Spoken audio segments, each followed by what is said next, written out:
months ago, I minted my first NFT, actually created my own NFT. And in my DeFi group, we have a group, Kings of DeFi, that I'm in. We were all supposed to mint our own NFT. And so I went through that process on ZK and learned a lot from it. But I didn't really jump on the bandwagon of really investing in and owning my own NFTs, other than just trying to create my own for fun.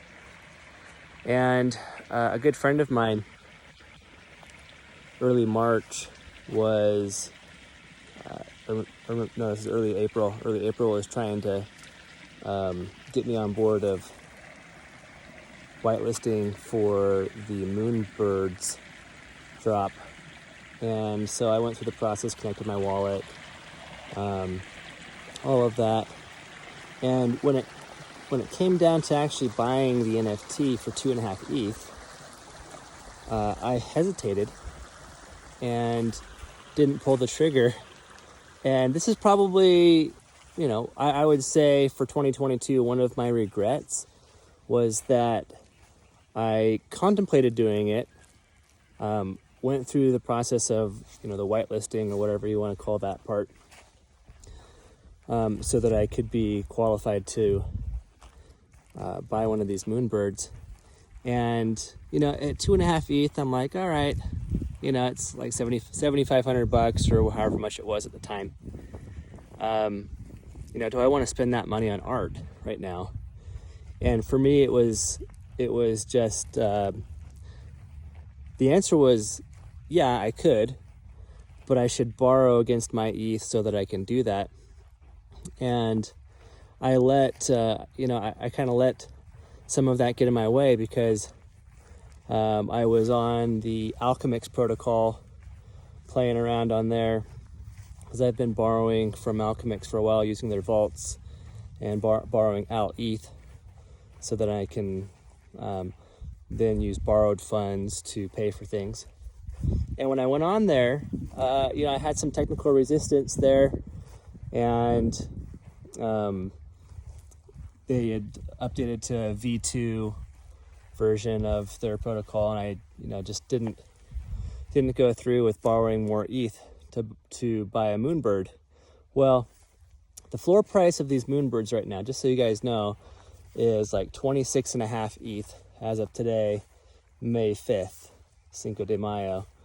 And so I'm like, man, I could have gotten a Moonbird at 2.5 ETH, and by now, less than a month later, 10x to that. 3 weeks later, 10x to that, to 26 ETH.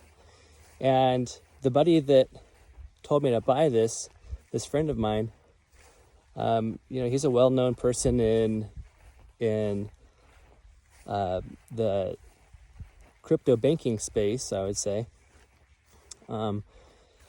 and is tightly connected with banking there and fintech. And I should have listened to his advice and just done it, but I didn't. So my recommendation is that when you see something that is good, and maybe you have some really good, knowledgeable person behind it, backing it, and also telling you to do your own research, maybe you should do some of your own research and then pull the trigger. Not pulling the trigger was my regret in this one.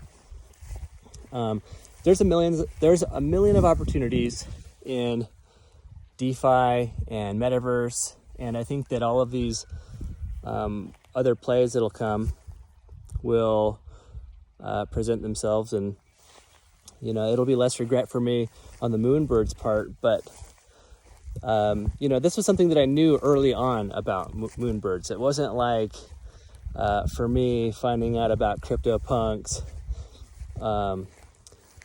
and Bored Ape Yacht Club, where I was going to be late to the game. This was going to be something where I was going to actually be early, where I whitelisted for it.